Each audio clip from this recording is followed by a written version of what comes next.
First off, I'd like to give all praises, glory, and honor to Yahweh, Bahashem, Yahweh Shai, Bahashem Rakakwadash. Double honors to those apostles and elders from Great Millstone who teach and rule well. A lot of respect to you brothers out there on the highways and byways preaching this truth around the four corners of the earth.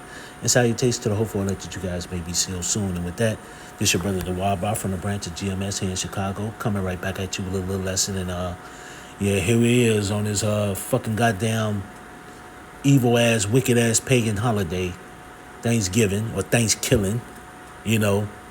And I'm at work, so I sit up here. I was at work. I've been listening to a few brothers' videos, but I ran across this video. I seen it like yesterday, and I didn't get a chance to look at it, but I looked at it, part of it today. And this is from Integrated Preparedness. This guy named is Steve. I do look at a lot of his videos. A lot of times he has good information. A lot of times he just says dumb shit, and it's good for a lesson. In this particular time, he's saying stupid shit that's good for a lesson, because in his mind, he thinks everything is going to be okay. Everything's going to be peaches and cream. He doesn't like preppers who preach gloom and doom. And so you're going to sit up here. I'm going to let this play for about a minute and 15 seconds. You know, I just need the first minute and 15 seconds. You can look at the rest of it. But what he says enough for me in a minute and 15 seconds, you know, for me to sit up here and want to bring out some scriptures. So with that being said, I'm going to sit up here and let him play. I'm going to sit up here and get the Copyright Act of 1976. I'm not using this for no money or financial gain, strictly for teaching purposes only. And like I said before, you know what, hey, man, you know, a lot of these guys, man, when people listen to guys like this, when all hell break loose, it's gonna catch a lot of people by surprise. It's gonna catch a lot of people off guard. Gonna be too goddamn late.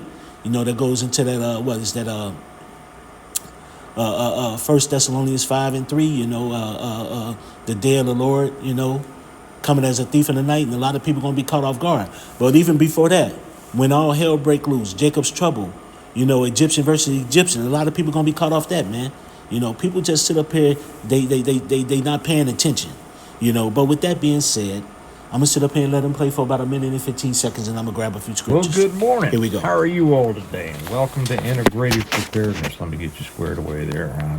I'm Steve Smith, author of the Stone Mock series. If you're new to us here, it's good to have you. We've had a lot of new people join lately, and I think it has a lot to do with the fact that we approach preparedness from a positive perspective, not doom and gloom and we're all sad and boo-hoo, poor us, and things like that, right? Because preparedness is not something that should be done from a negative perspective. It's something that should be done from a positive sense of responsibility, not out of fear, right? Grab yourself something to sip on. We're going to talk about today about the importance of being prepared for if things get worse or if they don't. And there's something important there. I know everybody wants to talk about, oh gosh, things are horrible. I just saw the headline of a channel that said no food, no money, no food stamps, no what. Blah, blah, blah. Well, let me ask you something. Instead of what you don't have. So I can end it right there. So you sit up and heard what he said. He said, you know, he liked to preach positive. He don't like the doom and gloom. He said that he was coming across one of the channels that said it was going to be no food, no money, and all that stuff. And all that's in the scriptures, man. All that stuff is in the scriptures, you know. But this is one of those. He's an Edomite. You know, there's no way I believe he's anything else but an Edomite. And but that's neither here nor there. But either way it goes, man.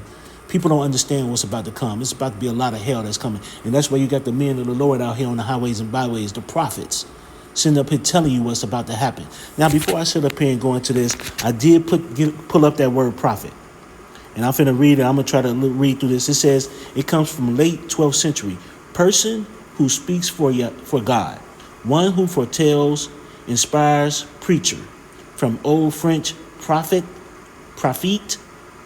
soothsayer. It's 11th century modern French prophetie, and directly from Latin propheta, from the Greek prophetess or prophetese, Doric prophetes. I hope I'm saying all that right, so forgive me, brothers. An interpreter, spokesman, proclaimer, or harbinger, but especially one who speaks for a God. Okay, whatever. It says inspired preacher or teacher. From pro. Now it says, look at this. It says from pro, meaning before. From pi, root, per, forward. hence, in front of, before, plus root of fanai, to speak, from pyrut, pyrubah, to speak, to tell. So pretty much what it's saying is when you look at the word pro, it means before. When you look at the word fet, it comes from fanai, which means to speak. So it means to speak before, to say before. So that's what a prophet does. He says before. So we out here sitting up here speaking out as the oracles of the Lord, Yahweh Ba'ashem Yahushai, and we telling you these things before it happened, because all this stuff was prophesied in the scriptures, and people just ain't paying attention. So with that being said, let's sit up here and go into the scriptures. The first scripture I want to grab is just to sit up here in Salakia.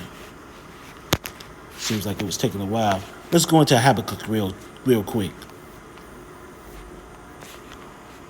This is Habakkuk chapter 2 in verse 1.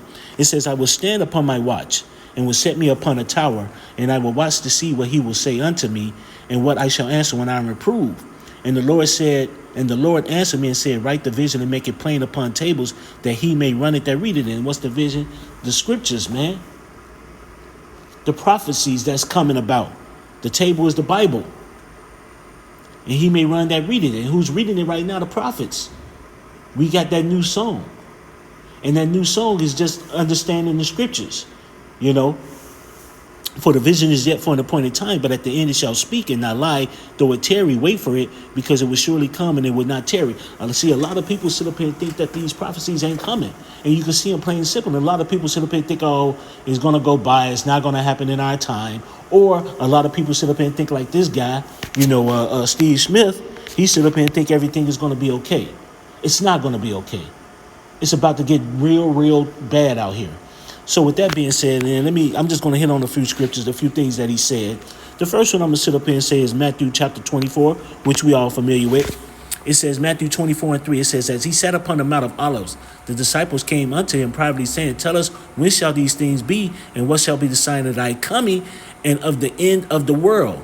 And Yahushua answered and said unto them, take heed that no man deceive you. So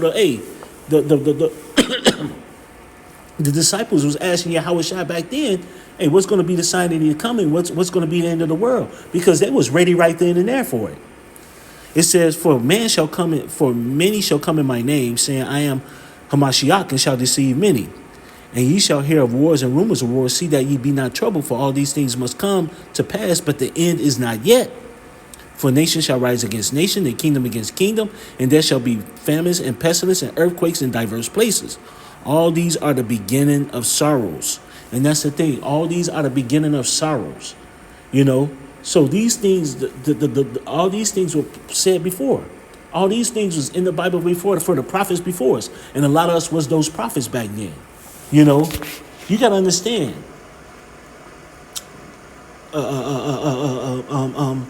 These things were said before anything happened. And when you're looking at the stuff that's happening now, all this stuff is in the scriptures.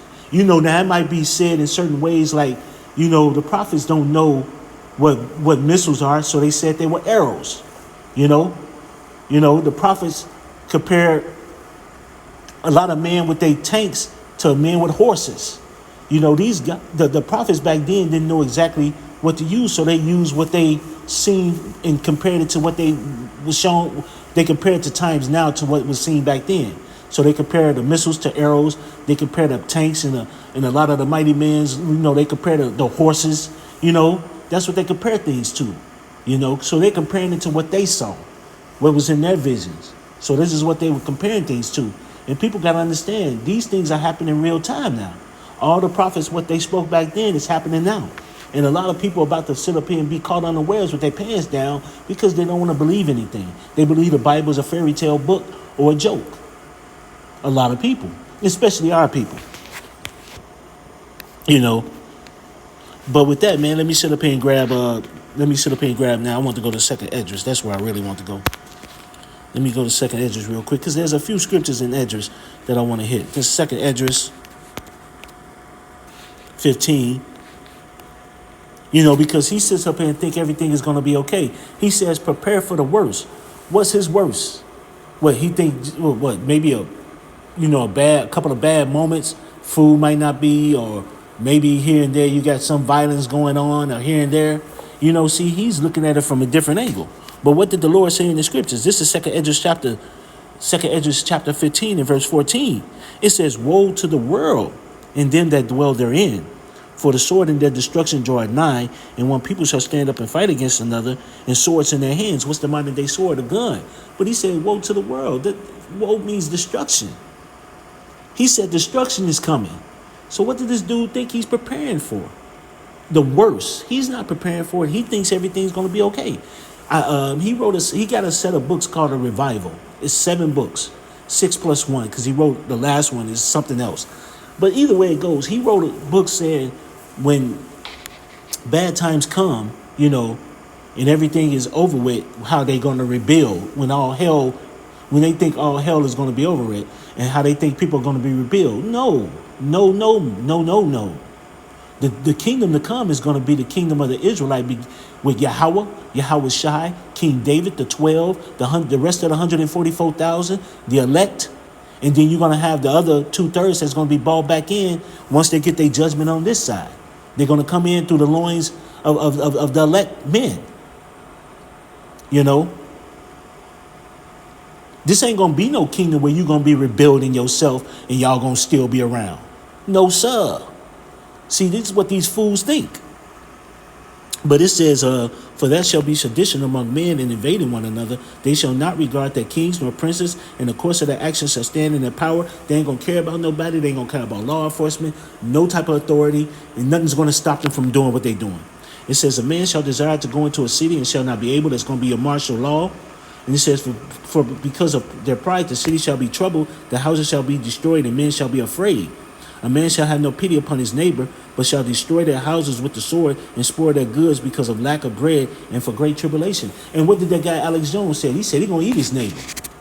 He said, before my kids start, we're going to eat that neighbor. I'm gonna put him over a fire and pretty much, barbecue him. So what is this guy talking about? The hell that's coming is not going to be pretty. It's not going to be nice. It's going to be fucked up. And people don't understand that.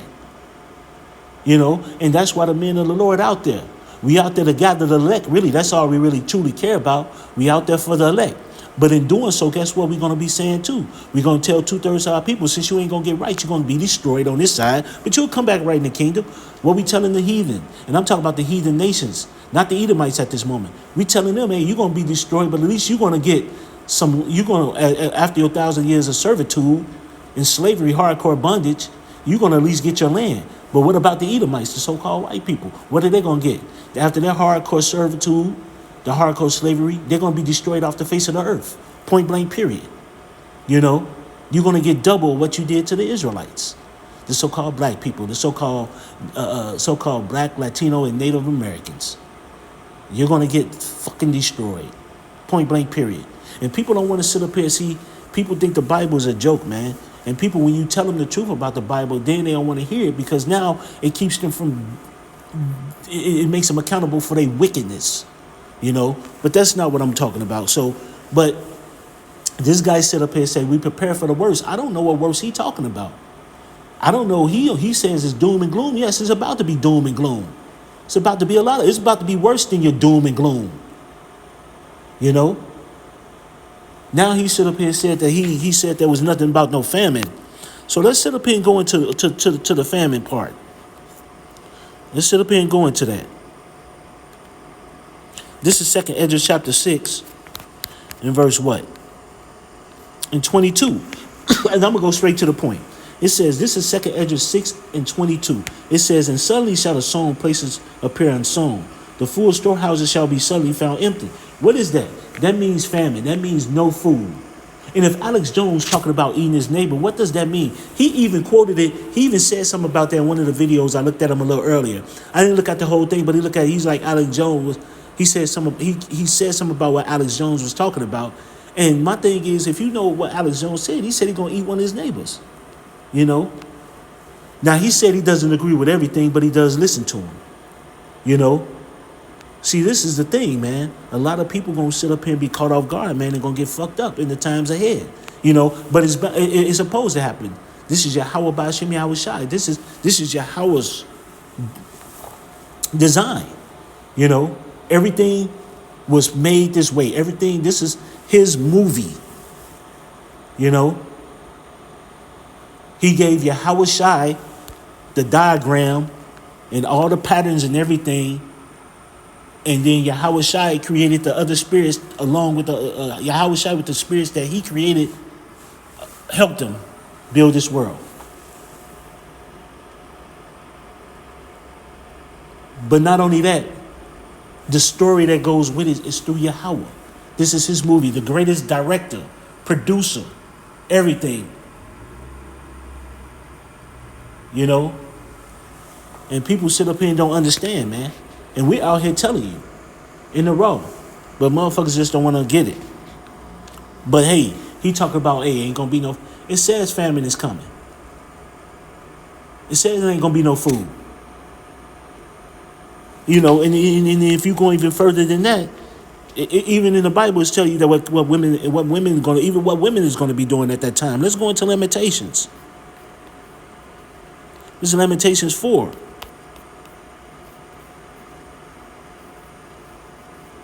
This is Lamentations 4 and 9. They that be slain with the sword are better than they that be slain with hunger. For these pine away stricken through for the wants of fruit, through for want of fruits of the field. You know, so even in the scripture, what is it saying? It's saying that it's better to be killed with the sword, the modern day gun. The modern day sword is a gun. It's better to die by the sword, by the gun, than to sit up here and be hungry. Because what's hunger? Hunger is a painful death, slow and painful. But get what it says after that. It says Lamentations 4 and 10. The hands of the pitiful women have sought their children, their own children. They were their meat in the destruction of the daughter of my people. So, hey, Sodom, what that means, boil. They boiling they own kids and eating them. And that's going to be a lot of that going on. You know, a lot of that going on. There's going to be a lot of that that's about to happen. You know, so I don't know what Mr. Smith is talking about there, you know, and his gloom and doom, and he don't believe in it. But a lot of this is about to go on. You talk about the Book of Eli. You talk about that movie, The Road, if anyone ain't seeing it. The movie The Road is with the guy Viggo Mortensen. He played in History of Violence. He played also Aragorn in The Lord of the Rings. You know, if brothers haven't seen that movie. You know, and that's really a great depiction. That movie Civil War. Man, you could put a whole bunch of movies together and you're going to get nothing but... Put zombie movies in there too. You know? The Walking Dead. The Land of the Dead. You know? The Living Dead, along with the Book of Eli, you know, along with The Road, Civil War, Demolition Man, you know, Mad Max, whether you get the old one or the new one. Just put all those movies together and see just how bad it's going to be. And then that movie Equilibrium, if no one ain't seen that. And that's a movie with Christian Bale and the guy Taye Diggs, you know. But man, hey, Esau put these things in this movie because this is what he wants. He's trying to be predictive in what he's planning. But people look at it as just as entertainment. But the men of the Lord understands what this damn devil is doing. You know? But I ain't going to go no further with that, man. I'm going to kind of like end it right here, man, you know. But I don't know, man. This guy is just a clown, man. He's just a clown, man. We sitting up out here letting our people know and telling our people, hey, look, man, the times ahead is about to be rugged. It's about to be rough. It's about to be tough, you know. If you ain't got the Lord, you're going to be in trouble. If you are going to be in serious trouble. You know, I was trying to sit up here and think it might be another scripture I want to sit up here and grab.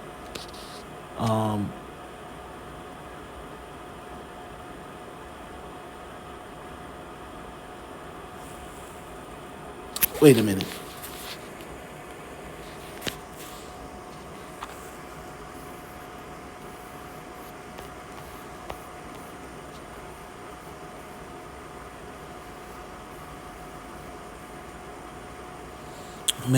Man, I had a blank.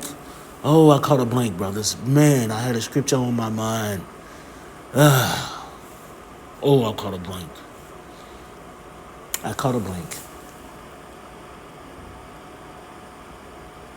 You know what? I can't think of it. But you know what? I'm going to end on Revelations. At least I just end with Revelations 12. Oh, I cannot think of it. But it says, Revelations 12 and 12. It says, therefore rejoice, ye heavens, and ye that dwell in them. Woe to the inhabitants of the earth and of the sea, for the devil is come down into you having great wrath, because he knoweth that he have but a short time. So, hey, when this devil come down with that great wrath, man, we're going to be rejoicing, man. We're going to be rejoicing because we understand that when he comes, our kingdom is close. And a lot of these people are going to be caught off guard, you know. Oh, there you go. I caught it. I think I quoted it earlier, man. 1 Thessalonians 5. There you go. My mind is kicking me. It says 1 Thessalonians 5. You know what I started at one. It says, but of the times and of the seasons, brethren, ye have no need that I write unto you. For yourselves know perfectly that the day of the Lord so cometh as a thief in the night. You know, the day of the Lord, there's going to be that day when you're going to, the nuclear missiles and that fire. But before all that happens, there's going to be a lot of other stuff going on. For when they shall say peace and safety, then sudden destruction come upon them as travail upon a woman with child, and they shall not escape. But it says, but ye, brethren, are not in the darkness, that day should overtake you as a thief. And that's what I really want to hit on. See, we ain't going to get overtaken in that time. You know, a lot of these people are going to be destroyed, man. You know, that day of the Lord coming. And I'm talking about you so-called black Latinos and Native Americans, because the Edomite, the other nations no one cares about.